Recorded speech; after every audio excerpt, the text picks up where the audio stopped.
and welcome back to Cheeky Crypto, and today guys we are taking a cheeky look at Zilliqa and some fantastic news that has cropped up all around interoperability and the Poly network. We're going to go through that, see what's going on there, really help educate, I guess, as many people as we can on the fantastic project that is Zilliqa and the fantastic news that's coming up. And after that, we're going to go ahead and take a look at the Zilliqa chart, see what's happening with the ZIL price, and potentially see how far this thing is popping to the upside and where it is on a retracement zone. We'll make sure that we cover off the MACD, the RSI indicators on the daily, the 4-hourly and the hourly views, so we get a good idea as to how Zilliqa is performing and the ZIL price is performing retrospectively. So as always guys, if you find this useful, informative, do go ahead and smash that like button. Chris really does appreciate it, as do I. And if by chance you're not yet subscribed to the channel, do go ahead and subscribe. By subscribing, you will be kept up to date with all the videos and live streams that we do here at Cheeky Crypto. And with all of that said and done, Chris, shall we jump on over to the desktop and take a look at this fantastic news? Yeah, let's get straight into it, Nick. Let's do this. Fantastic. Okay, so Zilliqa announces interoperability alliance with Poly Network. So developed in collaboration with Poly Network, the interoperability bridge will allow a free flow of assets cross-chain amongst Zilliqa, Ethereum, Neo, Ontology, Binance Smart Chain, and so on. So it's absolutely massive news for Zilliqa.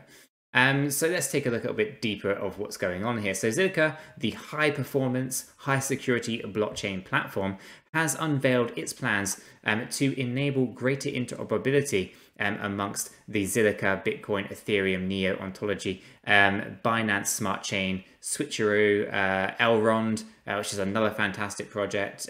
We've got so many fantastic here, and it's all through the Poly network bridge.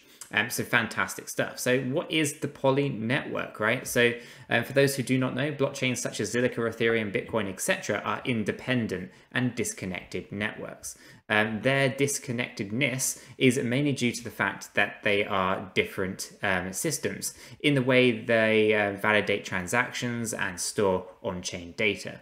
Also, the transaction format of one chain could be completely incompatible with the format of another one, right? So owing to these differences, blockchains form isolated islands with their own users, dApps, and assets. In turn, makes it very difficult to move assets or data from one chain to another. And Poly Network solves this fundamental issue by creating an interoperability layer that connects several chains together in a decentralized manner. It provides a bridge that takes data and requests from one chain and passes it to the other in the format of the latter expects. So really good stuff. One primary usage of the Poly network is to allow assets transfers from one chain to another. For example, to help with the help of Poly network bridge, users can convert their Bitcoin from the Bitcoin chain to an equivalent ERC20 token on the Ethereum chain. Once the ERC20 version of Bitcoins are on the Ethereum chain, users or dApps can use them as if they were actual Bitcoins. So the bridge serves a more generic purpose than cross-chain asset transfers. For example, it could be used to pay dividends on a chain X to holders on of an asset whose ownership is registered on another chain Y, for example. So really good stuff. So a bit of an overview of Poly. We like Poly, don't we, Chris? We love Poly, Nick. Invested in Poly. It's a great project. Really is. So it's good to see that two of the projects that we're kind of, quite heavily invested in coming together. So the benefits of Zilliqa bridging with the Poly network. The Zilliqa team is working on connecting with the Poly network, which will allow the Zilliqa chain to transactively, or transistic, I can't even say the word, but basically connect to all the other chains on that particular Poly network. So Poly network itself is connected to which it includes Bitcoins, Ethereums, Neo, Binance Smart Chain, amongst others, as we mentioned before. And this is this will be beneficial to both the Zilliqa community and the communities of the connecting chains in the following ways. Okay, so they kind of give a bit of a bullet point list here as to why this is going to be really beneficial for Zilliqa. So through the Poly network bridge, token holders and developers alike will benefit from Zilliqa's comparativity. I swear they just throw some large words in here that I cannot read, Chris. It has to be done. This is just catch you out. It is to catch me out. It's really doing a very good job. But basically, you know, lower transaction fees. So furthermore, Zilliqa's greater transaction throughput is designed to accommodate even the most complex contracts without diminishing speed, performance, and security. So for example, once Bitcoin is converted to a ZRC20 token on top of Zilliqa, transferring those representations of Bitcoin will cost pennies compared to the fees that users would have to pay or have paid had they made the transfers in Bitcoin itself. And that's one of the common problems with Bitcoin as it stands today, where if you wanted to send $20 worth of Bitcoin, it's likely to cost you $70 to make that $20 transaction. So it doesn't make a lot of sense, really, does it? And it's something similar to Ethereum with high gas fees. So some fantastic use cases just in low transaction fees.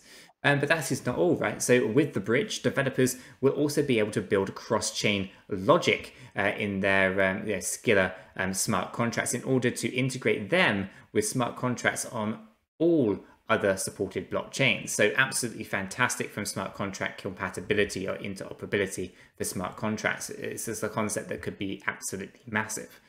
And you know, we will leverage these functionalities on our own chain, the DEX ZIL swap, to bridge ERC20, the BEP20, the NEP5 assets to Zilliqa as ZRC2 tokens. Switcheroo's DEX will also provide liquidity pairs, which will enable users to earn trading fees and Z-Swap, okay? So ZilSwap's recently announced a governance token, or ZWAP, right?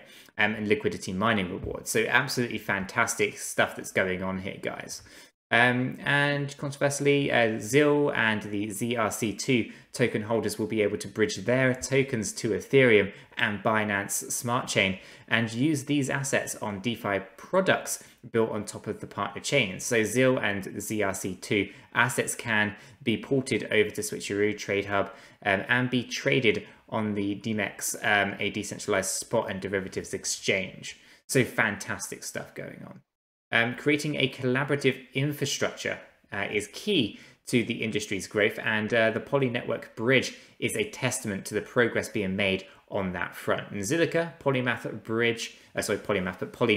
bridge is currently under active development. Once the bridge is launched, users and developers for both Zilliqa and Ethereum ecosystems will be able to benefit from ZilSwap's cross-chain features.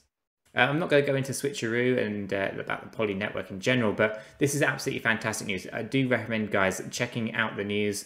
Go on to the Zilliqa.com, check out their blog, and get yourselves caught up with everything that's fantastically happening over at Zilliqa. Anything you want to add to that, Chris? No, I just love the projects, the pair of them, and I think it's great that we come across this quite a lot, don't we, where projects we're invested in seem to be teaming up all of a sudden. You've got ADA and AGI would be another prime example of that as well. So yeah, it's fantastic. Two great projects, great to see them sort of combining and working sort of together, I guess. So yeah, really bullish on the pair of them. Absolutely. So let's get into this, right? So the Zilliqa to USD chart. So here we are on the daily, and here we can see obviously we have a Fibonacci retracement from the low level here of the 14th of December. The high level is the 27th of December, and we can see the retracements that we've had and where all the supports and resistances are. So we've been tracking the performance here of Zilliqa for a little while, and we had a good green day today at the point of recording this video. Obviously, we're approaching that top end where the resistance is, and that comes in at 7.7 cents, and ultimately that's just above the 618 Fibonacci retracement level. So we've been trading sideways for a little while here on this daily chart, and we have found good strong support in this particular zone here. We also came down quite low here, almost touched this one, but ultimately if we look at these Fibonacci retracement zones, we've been considerably hovering around the 50% zone. Okay, we've been in here for a little while, and that's a good area that we found support in most recently.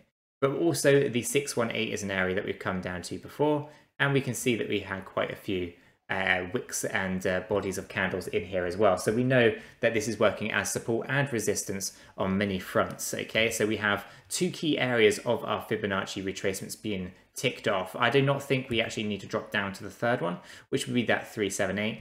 I think that's off the cards. We got close to it, I guess, with this particular candle here. This one here, we kind of hit the line a little bit, but ultimately, I think that's done and dusted, and we now can move on with our day. So currently we are above that 618 Fibonacci, okay, up here, but we do have that resistance at 7.7. So our MACD is in a positive, about to do a positive switch on this daily chart, which is going to be interesting to see how that plays out. Our volumes are actually decreasing, which is not what we want to be seeing when we're trying to move to the upside. We want higher volumes as we move up, but nonetheless, we are going down lower there. The daily RSI is coming in here at about 56, so reasonably, a little bit higher than where we'd want it to be potentially. But as we get the positive cross and we have a positive, RSI with a positive green candle, if the volumes were better, we'd have a better chance of actually piercing that 7.7. So on this daily, it doesn't look brilliant for actually getting past that 7.7 cents. But let's pull this down to that 4-hourly view, right? As we spoke about it earlier, we can get a bit of a granular view of what's going on. We can see the negative switch on the MACD line and the positive switch we had most recently, really pushing us up above that 618 Fibonacci. We can also see that we are here on this RSI. That comes in at about 64, so we're increasing our RSI position here on terms of our 4-hourly candle. The volumes are decreasing a little bit. They're not the best volumes considering we're trying to move to the upside. We would much have preferred increasing volumes, but nonetheless, we are where we are. So let's pull this down into that 1-hourly view, make sure we can see much of the same. Here we have that positive cross, okay, and that's as we're coming down in volume. And the volumes have become very, very static, very level, no real clear indication to the upside or the downside at this point. And it's pretty mixed between sellers and buyers as well in terms of our volume perspective.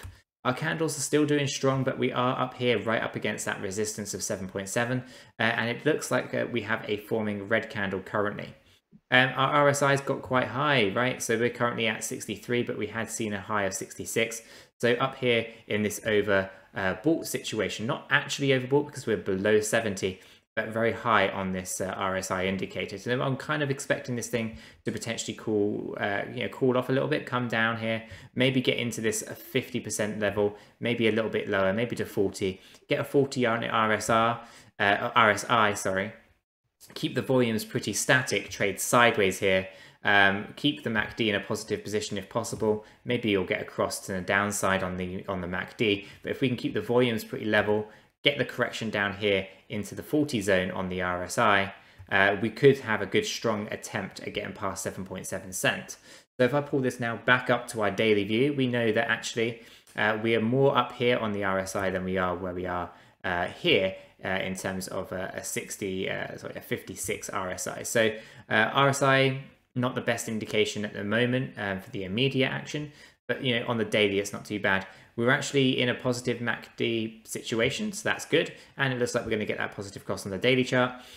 So yeah, I think we're going to potentially have a bit of a sideways trade, maybe for 1 or 2 days in this zone, see if we can get everything in the right place to have a good strong attempt at 7.7 and piercing through that. If we can get up there, get a good closing position above 8.3 cents, that will going to give us an attempt to move up towards that 9.7, form a high level of that wick. And of course, we are in retracement zone here, guys, right? So we've gone up, we've retraced, and now we want to make sure that we have everything we have kind of set up, ready to go to the upside. Our first price target for Zilliqa comes in at 13.8 cents, okay? So we have a lot of work to get there. Currently, we're at about 7.5, so we have got a bit of movement still to make.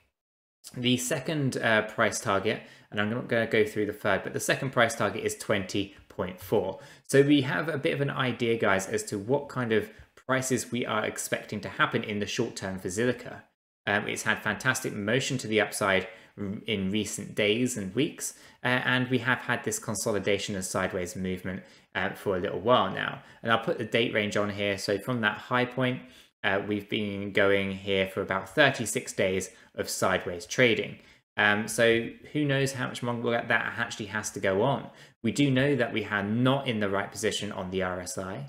The MACD is okay, but we just do not have the volumes behind any of these candles at the moment. So until the RSI gets into a better position and we get some volume behind some of our trades, it's going to be hard to see this thing pop above that 9.7 cents. So it could take a little while longer yet before we start seeing that. But do not fret, because we are entering a bull cycle, and these price targets that we've spoken about will likely happen in the short term anyway. So 13.8 is going to be happening soon. I have no doubt in my mind that's going to be hitting that soon. And then obviously 20.4 shortly after that.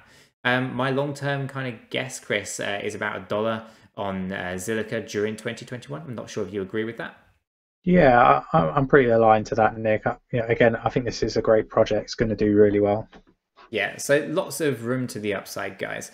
We just kind of have to get past the next few days, I feel, and get the momentum that's required to push us to the upside. So hopefully, guys, you found this useful, informative. If you did, then do go ahead and smash that like button. Chris really does appreciate it, as do I. And if by chance you're not yet subscribed to the channel, then do go ahead and subscribe. By subscribing, you will be kept up to date with all the videos and live streams that we do here at Cheeky Crypto. And with all this said and done, we hope you have a fantastic day, guys, and we'll catch you all in the next one. Yeah, take care.